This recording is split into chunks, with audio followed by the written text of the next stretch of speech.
यह कहानी एक समय की है जब एक छोटी सी लड़की नामक अर्चना जीवन के सभी संघर्षों का सामना कर रही थी। वह एक पवित्र आत्मा थी और मां काली की बड़ी अड्डी भक्त थी। अर्चना की मां कई साल पहले ही इस सांसारिक दुनिया को अलविदा कह दिया था।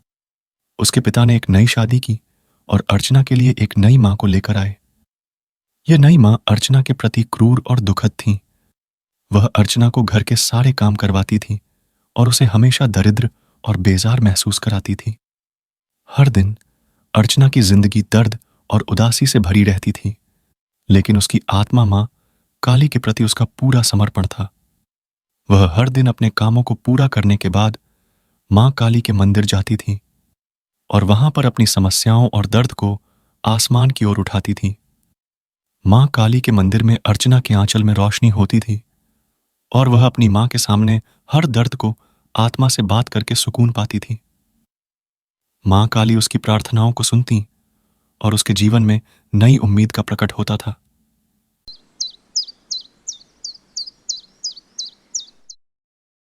एक दिन अर्चना को एक स्थानीय कंपनी में नौकरी मिल गई। यह नौकरी उसके जीवन की एक महत्वपूर्ण मोड़ थी। उसके पास अब खुद की पहचान थी और उसके चेहरे पर एक नई मुस्कान थी। समय बीतता गया और अर्चना ने एक खूबसूरत लड़के से मिलकर प्यार किया। वह लड़का भी उसे प्यार करता था और उनका प्यार एक दूसरे के दिलों को छू गया। उन दोनों ने एक दूसरे से शादी की और एक नए जीवन की शुरुआत की। अब वह एक साथ अपने जीवन की सफर पर निकलते थे।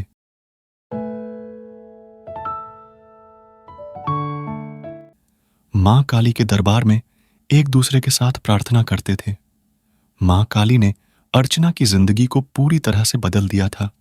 उसके सद्गुण और विश्वास ने उसे दुखों से बाहर निकाला और उसे खुद के साथ एक खुशहाल और साथी जीवन की शुरुआत करने का मौका दिया। इस कहानी से हमें यह सीखने को मिलता है कि जब हमारा विश्वास और समर्पण अद्भुत और प्राकृतिक शक्तियों की ओर होता है, तो हमारी जिंदगी में असीम सफलता और खुशियां आती हैं। मां काली की कृपा से ही हम अपने संघर्षों को पार कर सकते हैं और एक नई शुरुआत कर सकते हैं।